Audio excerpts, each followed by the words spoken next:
Welcome everybody. Day 21 of the Democrat shutdown. It's now 3 weeks since the Democrats have decided to close the entire federal government.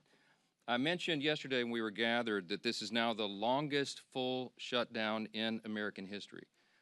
And yet again, Senate Democrats voted for the 11th time, 12 times overall, when you count House and Senate Democrats, to prolong the pain and keep the government closed. So we want to talk very briefly with you this morning about what that means, and then we're going to give you a little update on the Epstein matter. So far, this is what it means. So far, what this shutdown has caused to the economy and to the people of this country is really unconscionable. The U.S. economy has now lost hundreds of billions of dollars. We have federal workers who are desperate for pay and uncertain when they will get their next paycheck. You got families wondering if they'll go without food assistance next month because many people rely upon that. New federal loans and disaster aid have come to a complete halt, and the stewards of our nuclear defense stockpile are being sent home on furlough. Think of the implications of all this. All of it hurts the economy, it hurts our national security, and it hurts the American people, and the Democrats seem not to care. I was watching Republican Senate Majority Whip Barrasso this morning on an interview, and he said it, I think, very succinctly. He said the Democrats are practicing the politics of pain. I'm not sure I could say that any better. That's exactly what it is. And you think of what's happening right now. Think of what they have demanded in exchange as a ransom, the hostage they've taken to reopen the government. They're demanding taxpayer-funded health benefits be restored to illegal aliens. They're demanding that we spend billions of dollars overseas for ridiculous programs that the American people do not support. They want to claw back the $50 billion that we just got signed into law on July 4th to support our rural hospitals and all sorts of other crazy things. They're demanding taxpayer-funded health benefits for illegal aliens instead of agreeing to pay our men and women in uniform and provide vital health services and all the things that our most vulnerable Americans depend upon. It is unforgivable. And this is an indisputable fact. Everybody can see this, and everybody in this room knows what I'm about to say is true. Chuck Schumer and Hakeem Jeffries are terrified of their far left base in New York and around the country. So they have given in to their demands to shut down the government so that they themselves can get the left's approval and somehow salvage their political careers. That is the whole story in one sentence, okay? That's why Schumer said shamelessly that every day of the shutdown gets better for us. Who's the us? He's talking about he and Hakeem and the Democrats who are afraid of the far left base. So today I want to put a finer point on some of the very real consequences we're seeing and what they mean for Americans around the country.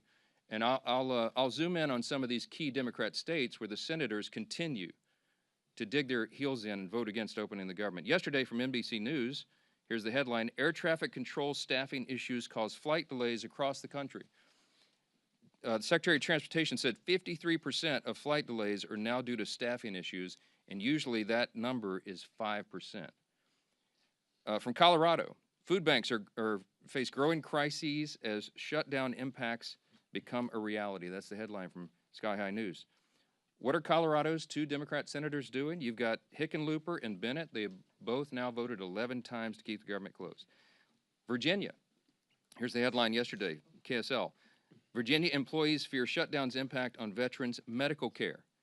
And meanwhile, their two Democrat senators, Tim Kaine and Mark Warner, have voted repeatedly to put their thumb in the eye of those veterans.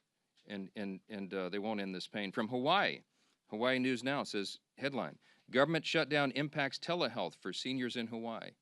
Seniors in Hawaii rely upon telehealth. Guess who's shutting it down? Their two Democrat senators, Brian Schatz and Mazie Hirono, voted again and again to keep the government closed and disrupt the health services for seniors in their own state. They've got a lot to answer to. From California, here's a headline, ABC 7 News. Alameda food banks step in to help TSA workers, families impacted by government shutdown. That is disgusting. And both of California's senators, Padilla and Schiff, have voted 11 times to block the pay of those TSA agents and their families, the paychecks they rely upon. From Illinois, WIFR, yesterday, federal courts in northern Illinois reduce operations due to government shutdown. The courts are reducing operations, and you've got Illinois Democrats Senators Duckworth and Durbin have voted to keep the government closed. We could do this all day long.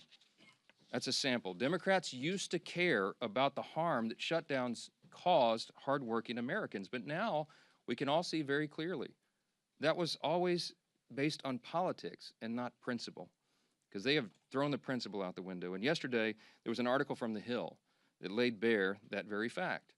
A Democrat senator was speaking anonymously and admitted, quote, people are going to get hammered if they vote for the House passed bill to reopen the government. The clean, nonpartisan CR, they're going to get hammered. Another insider said in that same story, quote, we would have enough votes to reopen the government if people were not terrified of getting the guillotine, okay? They mean it metaphorically, but in a political sense, that's exactly what they're concerned about. And think about the fact that we're just laying out here. These are simple facts. We come out here every morning and remind the American people of what's going on. Do not let them distract you from the facts. The American people would have an open government if Democrats were not terrified of their radical base. That is the headline. Every single one of you should write that. That's the ugly truth. The Democrats are not governing in good faith. They're covering their own tail. They're out here decrying the so-called forthcoming health care crisis, they say. It's the one that they themselves created. The Democrats created Obamacare. They're the ones that created a subsidy with an expiration date. They're the ones that did all of this. Republicans are trying to fix it. And they're trying to blame Republicans for the crisis they themselves created. They cry foul when we won't bail them out of their own shutdown. I don't have anything to offer, as I've explained. I don't have any partisan priority I can pull off of the CR to make it more palatable for them. There's nothing to negotiate. They just have to do what they've always done in the past, that they did 13 times during the Biden administration, and they did as recently as March of this year, to open the government so that people can get their services and their paychecks. And they go before cameras incredibly, and they just lie to the American people over and over. It's a stunning thing to watch. It's time to stop the political games. The Democrats have got to stop this so that we can get back to the work here. For the sake of the American people, I hope they do. I hope Democrats finally come to their senses soon and the pain will end so we can reopen the government and get back to the hard work here. Let me say this. Now, while congressional Democrats continue their dangerous political games, the bipartisan House Committee on Oversight is conducting its investigation into the heinous crimes of Jeffrey Epstein. And it has continued. It has not stopped during the government shutdown. You have some of the, as I like to say, some of the toughest bulldogs in Congress on the Republican and Democrat side who are united in this cause for maximum transparency of the Epstein files. I'm for that. Chairman Comer is for that, the Oversight Committee chair. You'll hear from him in a moment. All these leadership team are, all the Republicans in the House are for maximum transparency and always have been. My good friend, Chairman James Comer, is going to give you an update on that shortly, but I just want to make a couple of key points very clearly before I bring him up here. Congressional Democrats are rudderless right now. I don't know how else to describe it. They don't have a message, they don't have a leader, they don't have any identifiable set of policy solutions for the problems facing the American people. Their party continues to hit all-time historic lows in poll after poll after poll, and many of you have reported on that. These are objective facts. They're utterly lost as a party, and everybody can see it. So what are they doing? They see a shiny object, and they latch onto it. Democrats did not say one word about the Epstein files for the entire Biden presidency. They had all the files in the Biden DOJ. They didn't say a word about it. 4 years, not a word. And suddenly now, they somehow convinced themselves that the Epstein files will be damaging to President Trump and Republicans in some way that they've imagined. And so they feign outrage. Let me be very clear about this. I've met with some of the Epstein victims. Some of these brave women have come forward. They were here on Capitol Hill, as you all know. We heard their stories. It's gut-wrenching. It's disgusting what they've been made to go through, and they bravely came forward. We're working around the clock to ensure that justice is served, and also as part of the oversight to figure out why justice has been delayed for so long. All credible information we will ensure is released to the public, and we also, at the same time, are fulfilling our responsibility to protect the innocent victims. By the witnesses' own testimony, these ladies who've come forward, they estimate there may be as many as 1,000 young women who were subjected to these heinous crimes.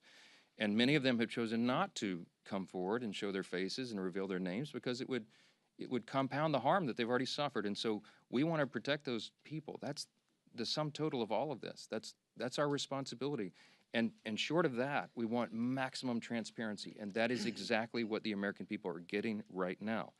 That oversight investigation, they're working around the clock, and here's what the latest update, if you're not keeping track. They have now subpoenaed and released 43,000 pages of documents. They have subpoenaed and released DOJ and Epstein estate documents, with more to come. They've issued 11 deposition subpoenas, and they've released Bill Barr's deposition transcript.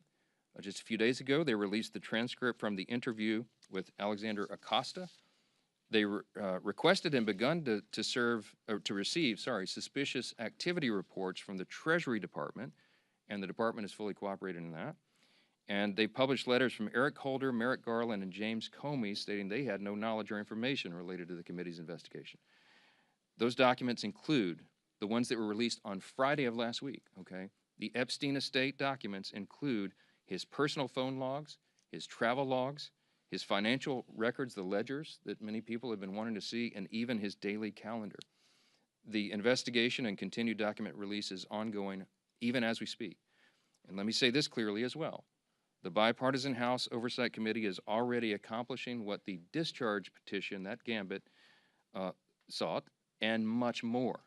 The Epstein estate files that have been this new treasure trove, the third batch of information released right now, was not even included in the discharge petition. Didn't even think of it.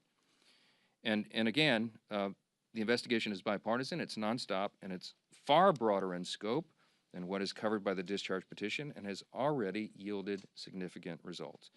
Unfortunately, some Democrats, and sadly even a couple of Republicans, have tried to make this a political issue. They seem to be more interested in trying somehow to lay a glove on the president than in securing justice for these victims, and I think that is shameful. But as Chairman Comer will tell you, the work of the bipartisan investigation continues, and we brought him here to share with you some of those thoughts. Chairman Comer, thank you for your hard work, and take it away. Thank you.